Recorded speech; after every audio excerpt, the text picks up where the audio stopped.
मानचित्र। अभी हम लोग इस पाठ के अगले पड़ाव में प्रवेश कर रहे हैं। तो चलिए बच्चों, देखते हैं कि और क्या-क्या जानकारी है हमारे इस पाठ में। चलिए, अभी यहाँ पर हमें कुछ रूढ़ चिन्ह दिख रहे हैं। अभी हम लोगों को पता चला कि मानचित्र कुछ सांकेतिक भाषा या सांकेतिक शब्द या कोड वर्ड होते हैं, जिससे हमें पता चलता है कि यहाँ पे कौन सी चीज हम लोगों को चाहिए। जैसे किसी गांव की तरफ जाना होगा या किसी नदी की तरफ जाना होगा, या तो फिर आगे क्या खतरा है, ये भी हम लोगों को समझ में आता है। अभी यहाँ पर हम लोग देख रहे हैं रूढ़ चिन्ह के अंतर्गत कुछ रेलवे लाइन के बारे में, बड़े लाइन, मीटर लाइन, और उसके बाद रेलवे स्टेशन के बारे में। उसके बाद हमें कुछ सड़कें दिखाई दे रही है, जो कुछ पक्की है कुछ कच्ची है, वो भी हमें दिखाई दे रहा है। उसके बाद हमें कुछ सीमाएं दिखाई दे रही है, जैसे कि सीमा भी अलग अलग प्रकार की होती है, जैसे अंतरराष्ट्रीय है, राज्य है, जिला है। उसके बाद हमें कुछ नदी, कुआं, तालाब और शहर और पुल के बारे में भी यहाँ पे दिखाई दे रहा है। उसके बाद हम लोग मंदिर, गिरजाघर, मस्जिद और छतरी के बारे में भी यहाँ पर कुछ चिन्ह देख रहे हैं।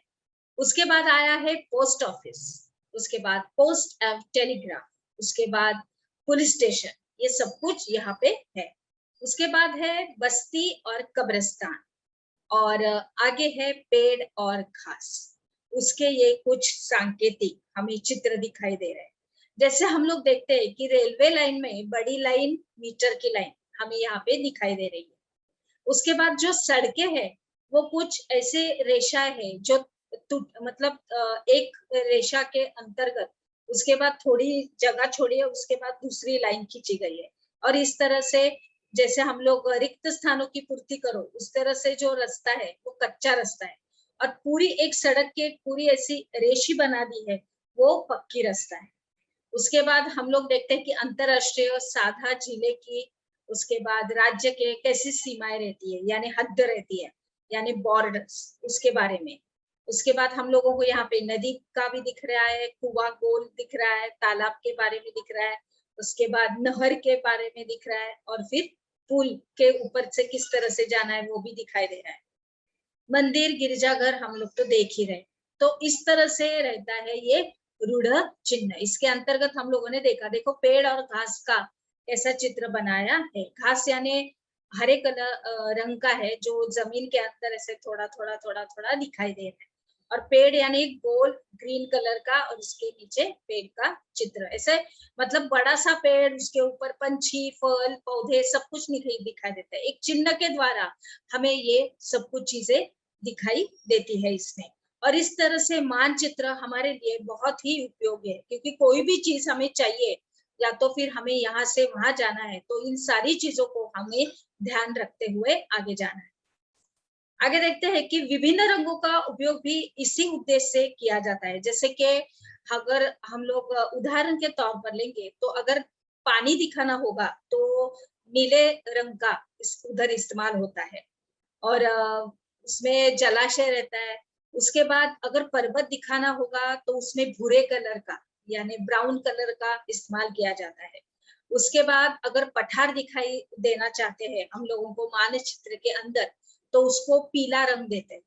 उसके बाद अगर मैदान दिखाई देने हैं हमें चिन्ह के द्वारा, तो मैदान कैसे रहते हैं, भरपूर घास से हरे भरे रहते हैं। तो मैदानों को दर्शाने के लिए उसको किया जाता है। अभी आगे जाते हैं।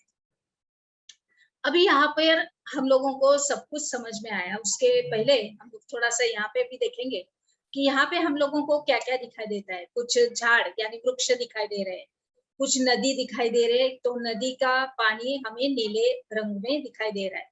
उसके बाद ये सुंदरपुर है, इधर डुमरी है, उसके बाद बसंतपुर भी है। ऊपर उत्तर की तरफ, ऊपर की बाजू में ऊ डॉट लिखा है, यानी कि ऊपर उत्तर वाली दिशा में ऊपर हमें तीर दिखाई दिया है।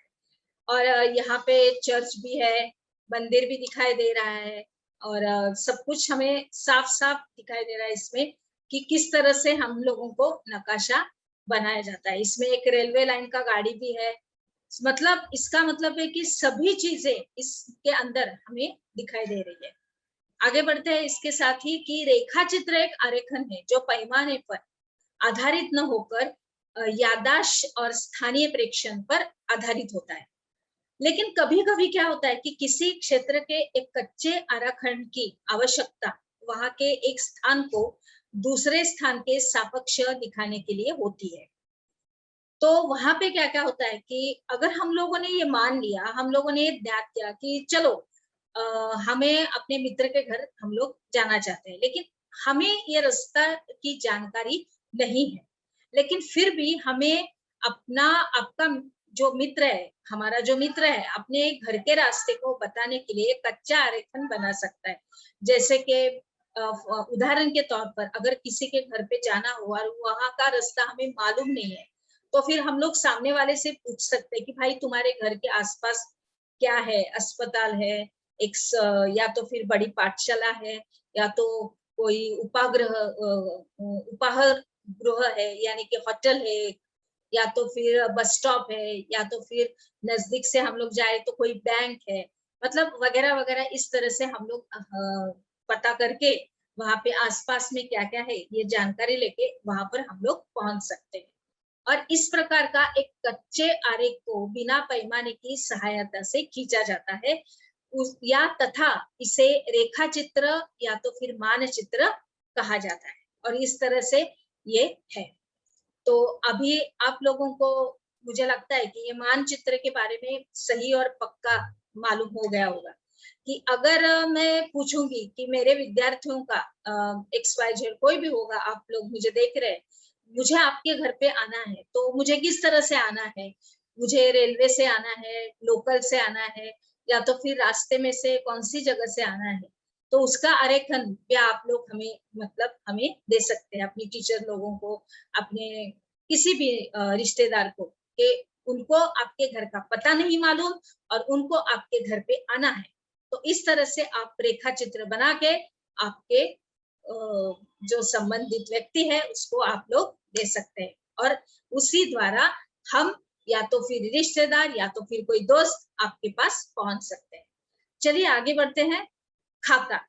अभी खाका के बारे में देखते हैं कि एक छोटे क्षेत्र का बड़े पैमाने पर खींचा गए रेखा चित्र को खाका कहा जाता है।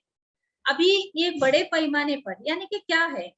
तो एक बड़े पैमाने वाले मानचित्र से हमें बहुत सी जानकारियां प्राप्त होती है, लेकिन कुछ ऐसी चीजें होती है जिन्हें हम कभी-कभी जानना चाहते हैं। जैसे किसी कमरे की लंबाई हमें मालूम होना चाहिए। मुझे जानना है उसके लंबाई के बारे में, उसकी चौड़ाई के बारे में, जिसे मानचित्र में नहीं दिखाया जा सकता है। उस समय हम लोग बड़े पैमाने पर एक पैमाने वाला एक रेखा चित्र खींच सकते हैं, जिसे खाका कहा जाता है। अभी समझ में आया? वो चीजें मानचित्र में अलग है और ये खाका थोड़ा सा अलग है। समझ में आया? आगे बढ़ते हैं।